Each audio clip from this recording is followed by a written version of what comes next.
Why are we fascinated by heights? Whether it's a depth down below or the sky up above, verticality never ceases to amaze us. Although video games often use horizontality to showcase their worlds, some of the most memorable moments in gaming come from encountering vertiginous locations. Take Dark Souls, for example.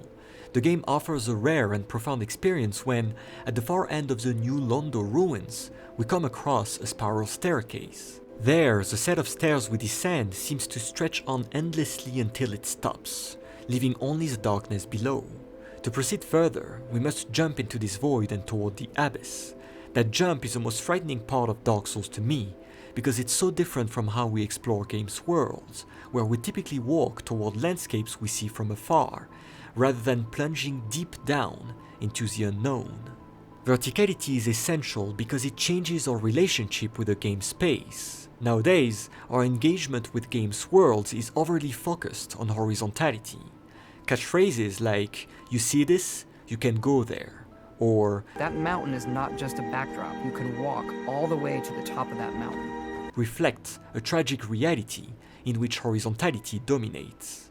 It's now common to start a game with a panoramic view of the world we're about to explore, knowing we can venture anywhere we set our eyes upon. But what are the true effects of these wide horizontal vistas, and why is it crucial to question them and explore alternatives? The dangers of scenic views lie in their tendency to present a world on a platter for us to consume, a world we do not fear and are even encouraged to conquer. Seeing the horizon at a glance diminishes any sense of danger or dread, and removes the apprehension we feel at the sight of an uncharted territory. In other words, the panoramic views commonly offered at the start of many games transform an unfamiliar space into a familiar one, reducing the landscape we see and have yet to explore to a mere playground. This essay argues that verticality is a remedy to the gaming fatigue experienced with the current trend of games focused on horizontal exploration. To better understand this tiresome trend, I will first analyze the psychological and geographical aspects behind games' obsession with horizontality, which can be traced back to an astonishing experiment presented at the Universal Exhibition in Paris. Imagine a giant terrestrial globe conceived by two French engineers over 40 meters in circumference and presenting our world's mountains, oceans, and even cities to a 19th century public who never experienced such a thing. The reaction to this globe may be amazement at first, but soon enough, people got accustomed to the magnitude of the globe and were able to essentially capture a replica of our world by simply looking at it, as if the world was now open to their gaze. For the geographer Gregory, that globe epitomizes a shift in perception in that people were now looking at the world from a distant point of view, capturing the entirety of the world at a glance, and thus having access to all of it by looking at it. This new relationship with the world that the philosopher Heidegger called the age of the world picture implies that the world is now conceived of as a picture. In effect, the world is now placed before us like an intelligible object we can see and easily understand. The rise of the world picture encapsulates this shift through which vision has become the most important element to understand and perceive space. As a result, many geographers of the modern times impose these solely visual criteria on their renderings of space, treating landscape as what the eyes embrace with a look, and that part of the country that nature offers up to the eye that looks at it. This all culminates in a panorama, that is, a view of a wide area, but also a photograph in which the land is presented far and wide for us to see. This double meaning of the panorama, being both a view and a photograph of that view, demonstrates how the interest for portraying a vast landscape coincides with the desire to capture it in a fixed image. Video games are the latest heralds of the obsession for panoramas. Open-world games are in fact a case example of players' sights being all-powerful, contemplating a world and capturing it, whether by looking at a vast landscape or activating the now-in-fashion photo mode, which mirrors the tourist's attitude when traveling and sightseeing a foreign country. But just like the tourist who does not really understand a foreign culture when taking pictures or when seeing a whole city from a high vantage point, the player reduces a foreign land to a familiar, mundane space when framing it. The process of unframing space enables a type of vision which gains the ability to conquer any place, because space is no longer perceived as being out of reach. The player's sight, in a way, frames and encloses sights, because the modern optic, also called ocular centrism, needs to establish a distance between the observer and the observed. The world that is being observed becomes an object for the player who imposes their perception of the world onto the world.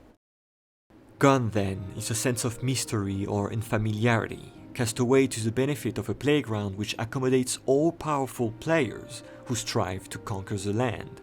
The first and most obvious example of this tendency can be found in Bethesda games.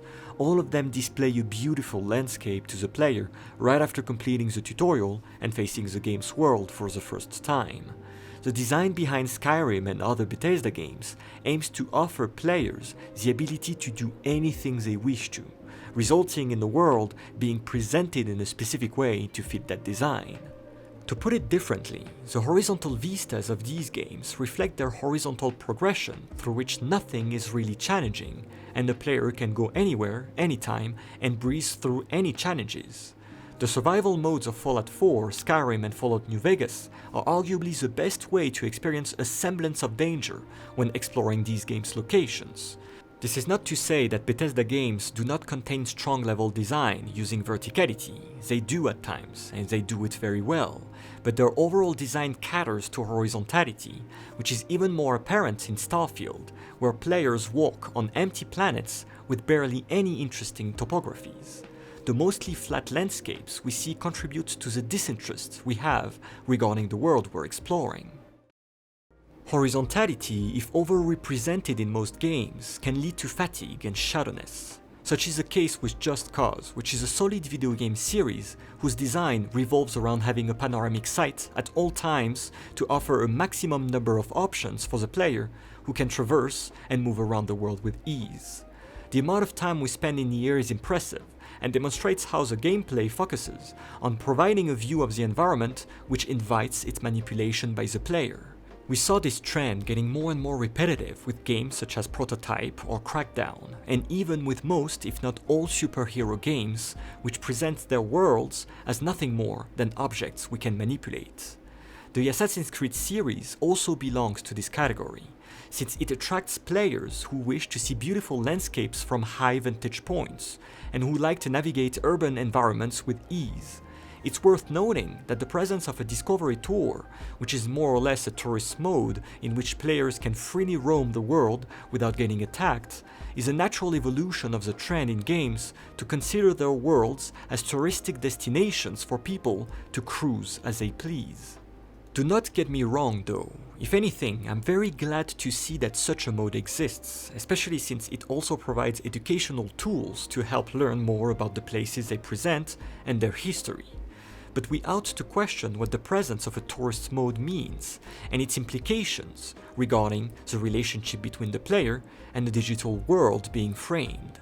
A last obvious example of obsessive horizontality is grand strategy games. The reliance on ocular centrism with big maps and worlds is such that players are constantly invited to go and conquer territories.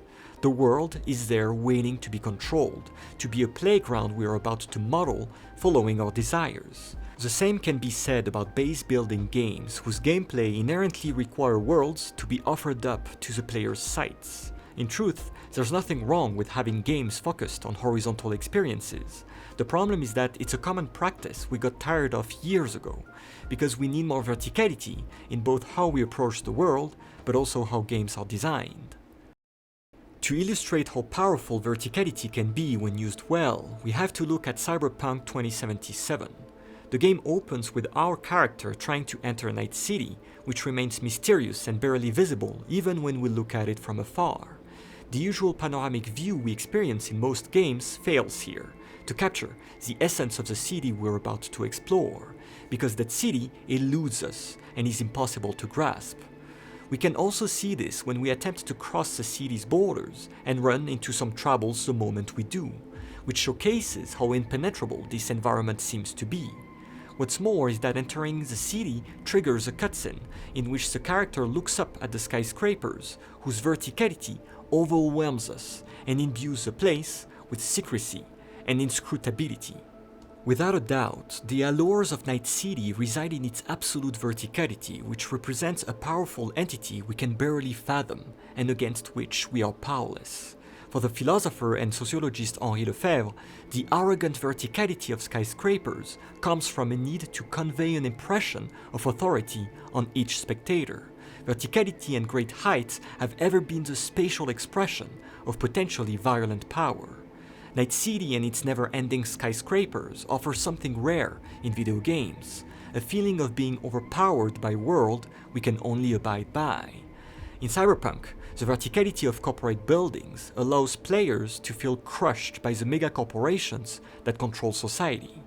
Furthermore, Lefebvre goes on explaining what the verticality of skyscrapers signifies on a micro level, stating that this very particular type of spatialization embodies a metonymic logic consisting in a continual to and fro movement, enforced with carrot and stick, between the part and the whole. In an apartment building comprising stack after stack of boxes for living in, for example, the spectators/tenants grasp the relationship between part and whole directly. Furthermore, they recognize themselves in that relationship. By constantly expanding the scale of things, this movement serves to compensate for the pathetically small size of each set of living quarters. Verticality introduces the idea of being a cog in a machine, instead of an all-powerful entity conquering a horizontal land. In Cyberpunk, we cannot help but feel small in the grand scheme of things, in that city which never sleeps and goes on living whether we're there or not. Importantly, and as a consequence, the space we traverse doesn't revolve around us, or at least it doesn't feel like it. Rather, we are the ones evolving in that space, which is why Night City may be considered to be the most important and fascinating character of the game.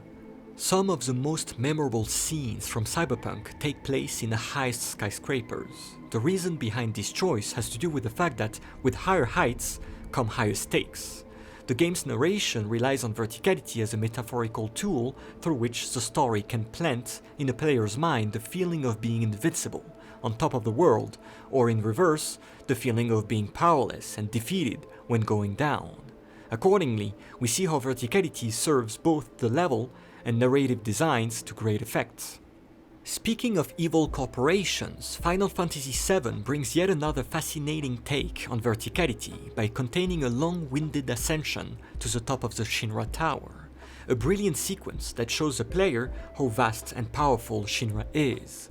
The famously long and tiresome walk up the stairs is a reminder of how insignificant characters are and how big the corporation they're fighting is. Additionally, this ascending moment is also a moment to reflect, just like the never-ending climb up the ladder in Metal Gear Solid 3. This surprising sequence operates as a respite, a reprieve from what happened before and what lies ahead of us. A moment of reflection through which Snake can think about everything that's going on, be it the boss's betrayal, the fight and death of enemies he encountered, etc. Verticality is also unique in that it can symbolize a character's journey from a lowly place to a higher one, that is, to a place where the character rises and is ready to face the challenges ahead. Just like the prisoners in Plato's cave had to ascend and come out of their hole to discover the world, video game characters would all benefit from verticality to demonstrate their growth. Arguably, the Soulsborne series is at its best when it forces us to traverse intricate environments whose verticality leads to wonder and astonishment. When the level design of FromSoft games is focused on verticality, it pushes players into a state of confusion and lack of control, so that the environment is genuinely frightening because our gaze cannot make sense of what it is. Consider Dark Souls 1 again, and the fall toward darkness and the Four Kings boss. That fall is the most frightening moment of the game, because it's a verticality through which we lose control. Here, verticality takes the form of a leap of faith into the absolute unknown, and the descent into the abyss feels like eternity, or like a reversed skyscrapers whose magnitude overwhelms us. The Soulsborne series often contains spaces which go down toward the bottom of the world and may trigger a reverse vertigo, causing the player to experience bewilderment. This type of verticality opens up a crucial and rare type of space, the subterranean, that is, a space that exists under the world's surface. In many stories or legends, subterranean depths symbolize the unknown, while for Lovecraft, it is a forbidden and concealed place where prehistoric otherworldly entities may reside, waiting to wake up and invade the world once again. In the case of Lovecraft, the unfamiliar depths keep on menacing the familiar world of the surface by threatening to ascend. But verticality in the case of FromSoft games may also refer to the most secretive areas, such as the Siofra River in Elden Ring, found when taking a platform down to a marvelous place the player would have never thought was there. In this case, verticality drastically changes the way we traverse the game's world, in that for once, what we see on the horizon is not necessarily where we'll go and end up fighting. The existence of locations such as Siofra and Nokron conveys the idea that the game's world contains much more than what our eyes can see, more mystery than what is visible on the horizon, thus disrupting the habitual panorama by tricking the player and their approach of the world. All that to say that players cannot conquer the lands between just like they do in other open world games. Elden Ring is so convoluted and contains so much verticality that what lies on the horizon is nothing more than a trompe-l'œil. The notion of subverting expectations is at the core of Miyazaki's intention vis-à-vis his game's world, and can be seen in the pitch he gave to describe the expansion Shadow of the Erdtree. The designer stated multiple times that the size of the expansion's new land was rather small, in an attempt to subvert players' expectations when they play the DLC and stumble upon a land which, although it may look small at first, contains so many layers and so much verticality that its size is much bigger than expected. To put it briefly, Miyazaki's level design reflects his goal to deceive the player's gaze. In the Soulsborne series, panoramas do not encapsulate the truth about a space, and players thankfully fail to capture the depth of a space, both literally and figuratively. Now, what happens when a game leans toward horizontality, but its sequel shakes things up by inserting much more verticality? To answer this question, we ought to look at Zelda Breath of the Wild and Tears of the Kingdom. There's no denying that Breath of the Wild, following the steps of Skyrim, propels players into a world they are compelled to look at. And while there is plenty of verticality in the game, the climbing mechanic being a prime example of vertical challenges, the game remains focused on putting players on top of mountains and other monuments to look at the environment from afar and claim, "See this? I can go there." In addition, caves and other secret underground areas are quite rare, which, contrary to the Soulsborne series, results in a world being framed by the player's perception and that world matching the player's expectation. With a lack of surprises and subversions in its world design, the environment of Breath of the Wild struggles to retain mystery. Tears of the Kingdom, on the other hand, takes the exact same world but introduces a lot of verticality, whether by having islands in the sky or a whole underground world underneath the surface. The presence of 3 different vertical layers, the depth, the surface, and the sky, makes it so that the game's world can no longer be looked at the same way. What's more is that the abundant caves found throughout the world add to the impression that, to understand and navigate Tears of the Kingdom, we now have to look both horizontally and vertically. Better, the latest Zelda entry forces players to use horizontality and verticality, which drastically changes our approach to the world. Take the geoglyphs, for instance. The world contains giant geoglyphs scattered to and fro, and which are clearly visible from afar when looking at the horizon. That said, these geoglyphs contain dragon tears which are difficult to find when walking on the ground and looking for them this way. The best way to find the tears is to use verticality by going up and watching the geoglyph from up high to locate the tear and then dive toward it. We see here a textbook example of how to combine both horizontality and verticality, showcasing that horizontality can still serve great game design, but that it also cannot be the only aspect games focus on. Tier's twofold dimensions and multiple layers participate in a brilliant game design which does not reduce the world to a mere playground for omnipotent players. Rather, the game's world is a playground we play with, not play on. This distinction is crucial. The added verticality helps multiply the possibilities for play, while at the same time offering a world which never ceases to mesmerize players, who are amazed at its magnitude, a magnitude of such a scale that it cannot be framed. The combination of horizontality and verticality may also be found, of all places, in the Battle Royale genre, which offers some interesting verticality we rarely find anywhere else. More precisely, verticality plays a central role the moment players have to drop from the flying vehicle at the beginning of a match. Whether in Apex Legends, Fortnite, or Call of Duty Warzone, players find themselves in an aerial vehicle, looking at the environment and deciding where to land before dropping and diving toward the ground. Here, the strategic decisions players have to make while up in the air bring about a new mindset vis-à-vis the land we set our eyes upon. That land is now filled with possibilities and tactical choices to take into account, instead of being a pretty panorama to look at. When falling from the sky, the verticality of the fall is brim with excitement and uncertainty, as players don't know what will happen to them, that is, if they will have enemies around and which type of loot they'll find. In effect, the strategizing part on the plane and the fall toward the ground combine horizontality with verticality, without them cancelling each other. Another way to put it would be that if the plane allows players to see the horizon and strategize, the fall represents a moment where players abandon their certainty of their strategy, abandon themselves to the randomness of the environment and what the world would provide them with.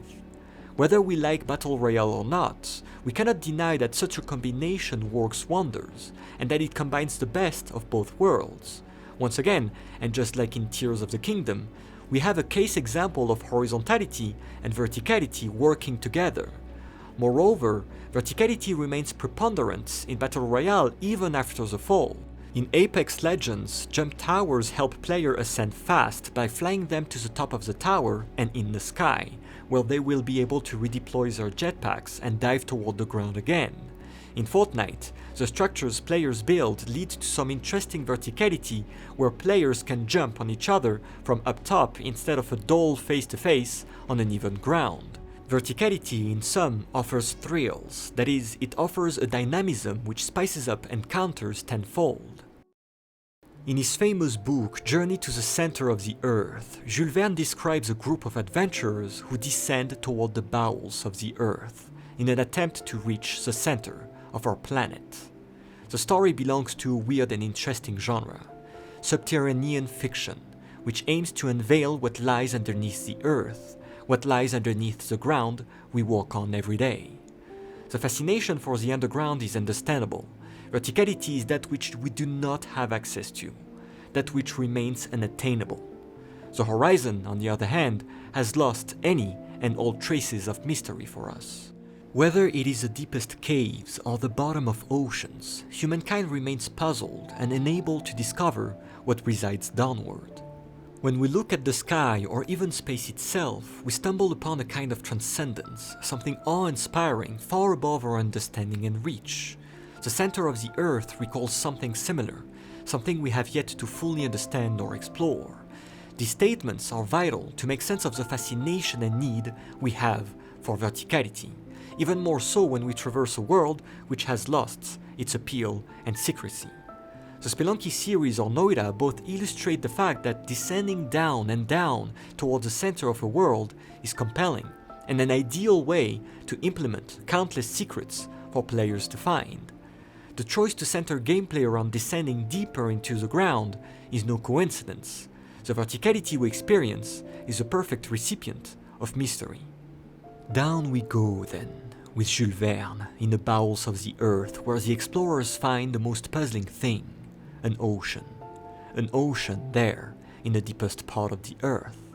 The implausibility of such a discovery doesn't matter. The author intended with this ocean to imbue the subterranean with a supernatural element, and in doing so, verticality remains impossible to rationalize and thus impossible to frame into a pretty picture. In such a context, verticality allows for some breathing room when the world feels too mundane. It also reminds us that there are still things to discover, whether down below us or high above us. Things to be excited about so that the stars are not just up there in the night sky, because they're also in our eyes when we look at it. Thank you for joining me on this journey deep down below. If you enjoyed this video, please show your support by subscribing and liking the video. I'll see you all in the next one.